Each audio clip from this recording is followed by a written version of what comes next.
اور تم سے ذوالقرنین کے بارے میں دریافت کرتے ہیں، کہہ دو کہ میں اس کا کسی قدر حال تمہیں پڑھ کر سناتا ہوں۔ ہم نے اس کو زمین میں بڑا اقتدار دیا تھا اور ہر طرح کا سامان اس کو عطا کیا تھا، تو اس نے ایک سفر کا سامان کیا، یہاں تک کہ جب سورج کے غروب ہونے کی جگہ پہنچا تو اسے ایسا پایا کہ ایک کیچڑ والے چشمے میں ڈوب رہا ہے، اور اس چشمے کے پاس ایک قوم دیکھی۔ ہم نے کہا ذوالقرنین، تم ان کو خواہ تکلیف دو خواہ ان کے بارے میں بھلائی اختیار کرو، دونوں باتوں کی تم کو قدرت ہے۔ ذوالقرنین نے کہا کہ جو کفر و بد کرداری سے ظلم کرے گا اسے ہم سزا دیں گے، پھر وہ اپنے پروردگار کی طرف لوٹایا جائے گا تو وہ بھی اسے بڑا عذاب دے گا، اور جو ایمان لائے گا اور عمل نیک کرے گا اس کے لیے بہت اچھا بدلہ ہے، اور ہم اپنے معاملے میں اس سے نرم بات کہیں گے۔ پھر اس نے ایک اور سامان سفر کیا، یہاں تک کہ سورج کے طلوع ہونے کے مقام پر پہنچا تو دیکھا کہ وہ ایسے لوگوں پر طلوع ہوتا ہے جن کے لیے ہم نے دھوپ سے بچاؤ کی کوئی اوٹ نہیں بنائی تھی۔ حقیقت یوں ہی تھی، اور جو کچھ اس کے پاس تھا ہم کو سب کی خبر تھی۔ پھر اس نے ایک اور سفر کا سامان کیا، یہاں تک کہ دو اونچے سیدھے پہاڑوں کے درمیان پہنچا تو دیکھا کہ ان کے اس طرف کچھ لوگ ہیں کہ بات کو سمجھ نہیں سکتے۔ ان لوگوں نے کہا کہ اے ذوالقرنین، یاجوج اور ماجوج اس علاقے میں فساد کرتے رہتے ہیں، بھلا ہم آپ کے لیے خرچ کا انتظام کر دیں کہ آپ ہمارے اور ان کے درمیان ایک دیوار کھینچ دیں۔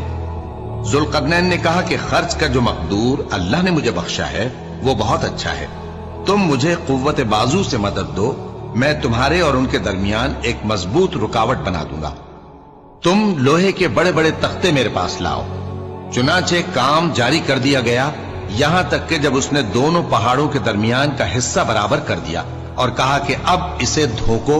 یہاں تک کہ جب اس کو دھونک دھونک کر آگ کر دیا تو کہا کہ اب میرے پاس تانبا لاؤ کہ اس پر پگھلا کر ڈال دو۔ پھر ان میں یہ قدرت نہ رہی کہ اس پر چڑھ سکیں، اور نہ یہ طاقت رہی کہ اس میں نقب لگا سکیں۔ بولا کہ یہ میرے پروردگار کی مہربانی ہے، پھر جب میرے پروردگار کا وعدہ آ پہنچے گا تو اس کو ڈھا کر ہموار کر دے گا، اور میرے پروردگار کا وعدہ سچا ہے۔